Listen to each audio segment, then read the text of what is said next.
então, as novas regras do Pix que entram em vigor hoje. É um dos destaques aqui do site de GZH, você acessa a reportagem lá. Eu vou ler um pouquinho aqui para a gente colocar já na nossa conversa. Então, a partir de hoje, passa a valer uma nova regra de segurança do Pix, implementada pelo Banco Central.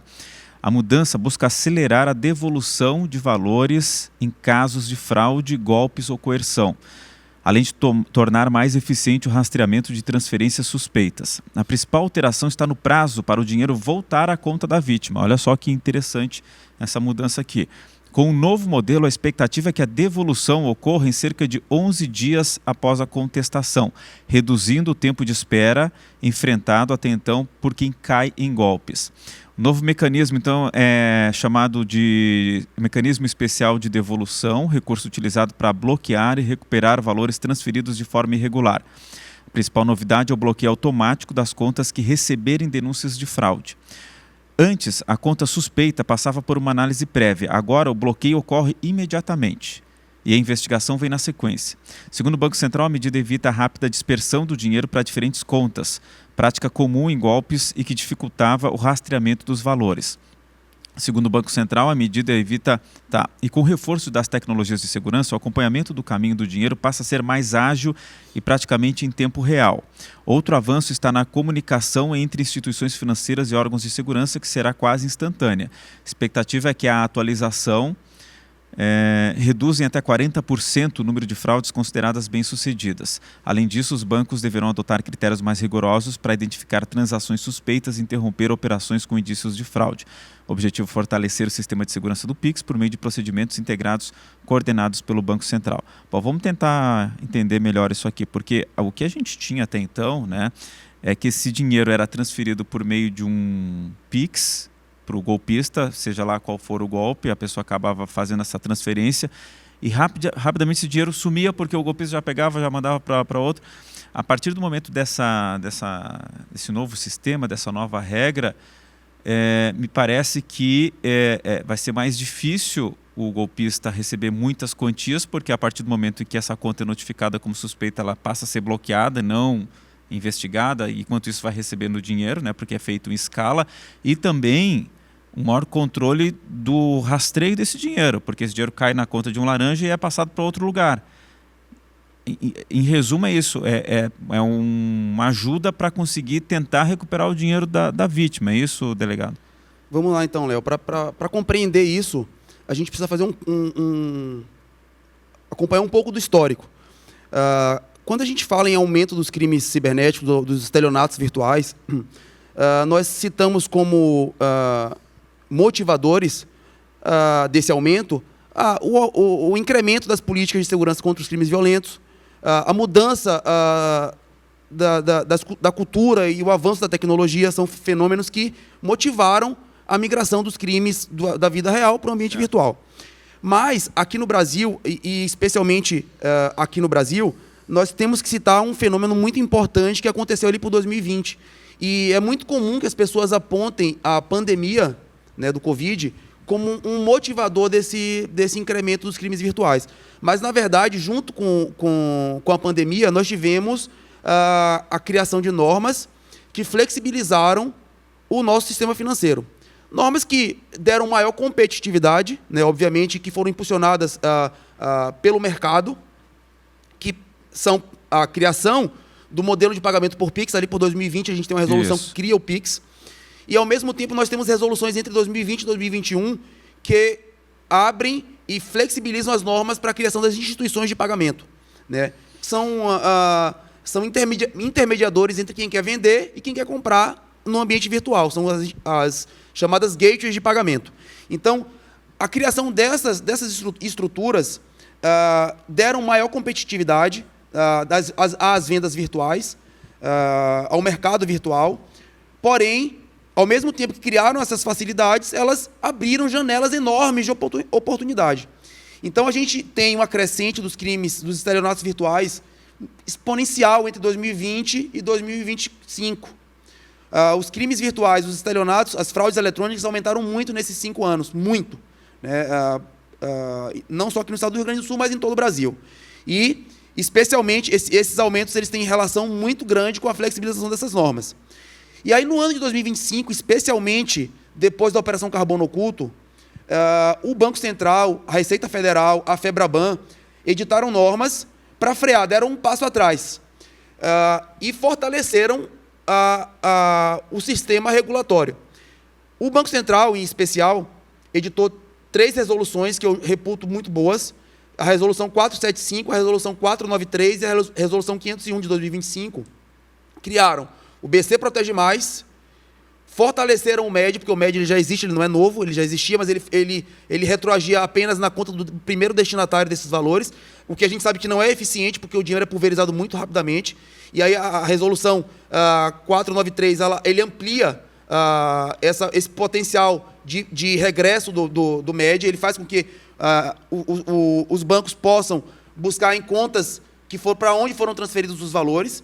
E, além disso, tem também uma resolução que foi criada que permite que o Banco Central autoriza aos bancos que bloqueiem automaticamente contas com movimentações suspeitas. Então, são 3 normas, são 3 resoluções do Banco Central, que é o órgão fiscalizatório, o órgão regulador do sistema financeiro. Tá, que tem a ver com isso que está tudo a ver com isso. Uma dessas normas é a Resolução 493, que fortalece o MED, cria o MED 2.0.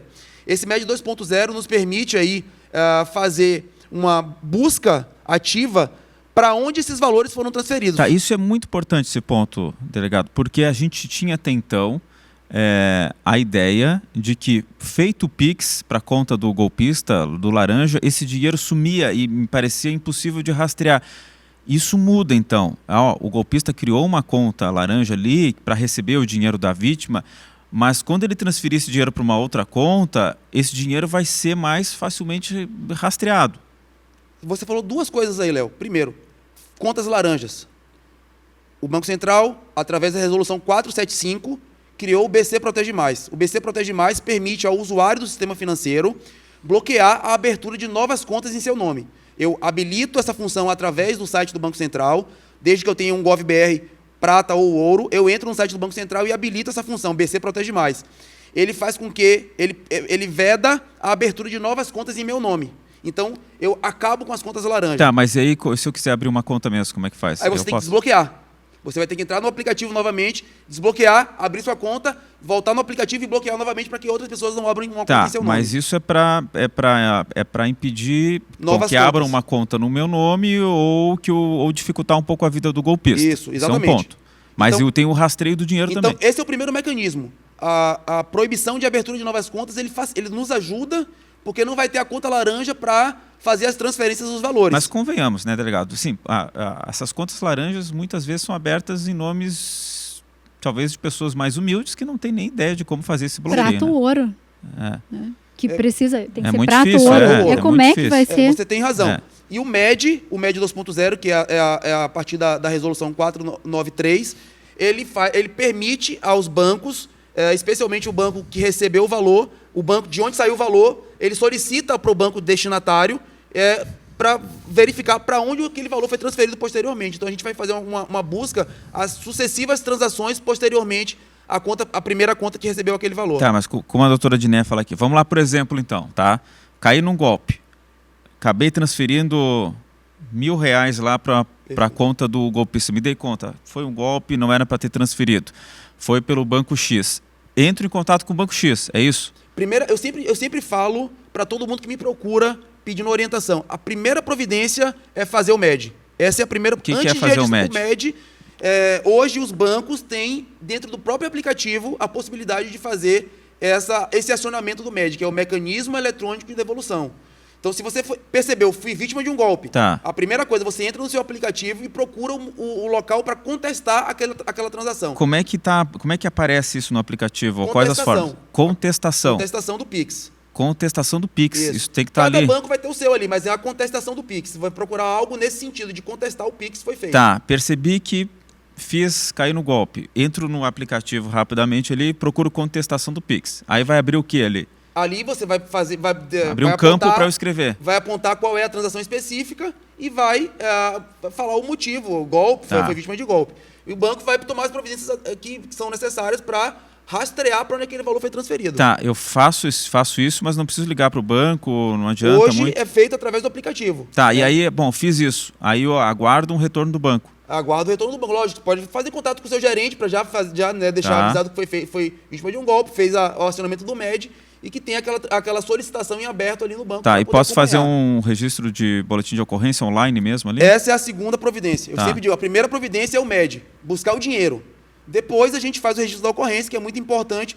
Para quê? Primeiro, a gente tem uma estatística e acompanhe, porque hoje as nossas investigações elas têm o potencial de identificar esses indivíduos, né? Mas os valores eles são muito rapidamente pulverizados. Então, o mecanismo eletrônico de devolução nos permite rastrear os valores e a ocorrência policial nos permite identificar a autoria. O trabalho da Polícia Civil hoje tem focado muito na recuperação de ativos através dos mecanismos de lavagem de dinheiro. Então, aquele valor transferido, o banco tem mais facilidade de rastrear do que a polícia. Sim. Mas nós, através das nossas investigações, buscamos sempre identificar patrimônio em nome dos golpistas.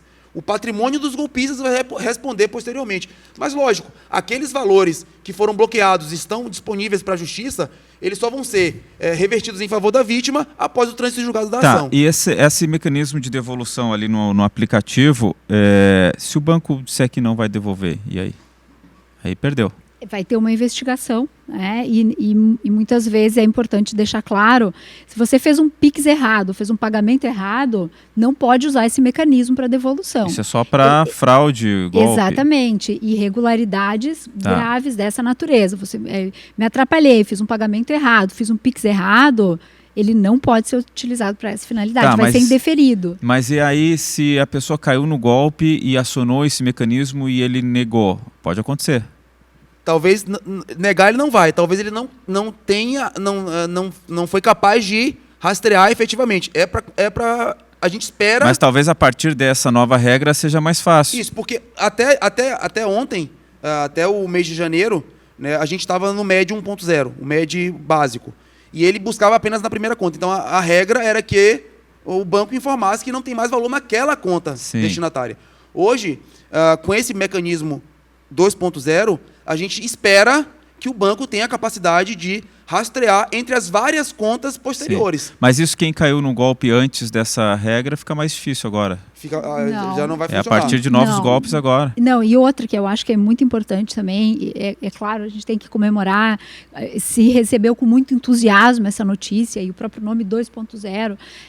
Agora, o que a gente tem que entender? Que a gente vive numa sociedade em que os criminosos, eles estão muito mais rápidos, tanto quanto a legislação não consegue os alcançar de forma suficiente e os próprios mecanismos. Então, Léo, é muito provável que já exista uma engenharia paralela pensando e desenvolvendo outros métodos ou outros meios de pulverizar desse valor continuar a permanecer na mão das organizações criminosas.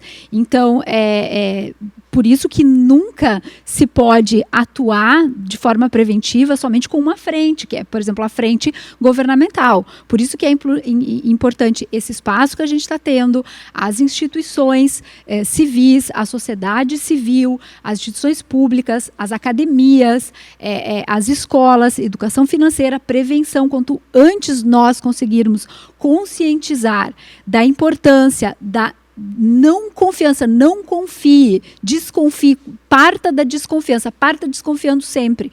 Eu sempre digo, a gente nunca vai sofrer um golpe se nós desconfiarmos muito mais do que normalmente desconfiaríamos. É um todo, né? A gente, até o papel da imprensa é esse também, ao mesmo tempo que a gente tenta buscar as informações de como todo o sistema público e policial e de governo e bancário se reestrutura ou até cobra um reforço nessa estrutura de prevenção e de recuperação do dinheiro.